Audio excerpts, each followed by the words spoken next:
Hoy os mostramos este ventilador de mano portátil. Es pequeñito, se carga mediante micro USB, incluye el cable en la caja, tiene 3 velocidades,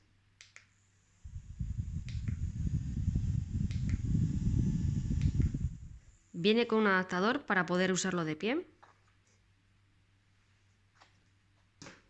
y su batería dura hasta 3 horas de uso continuo.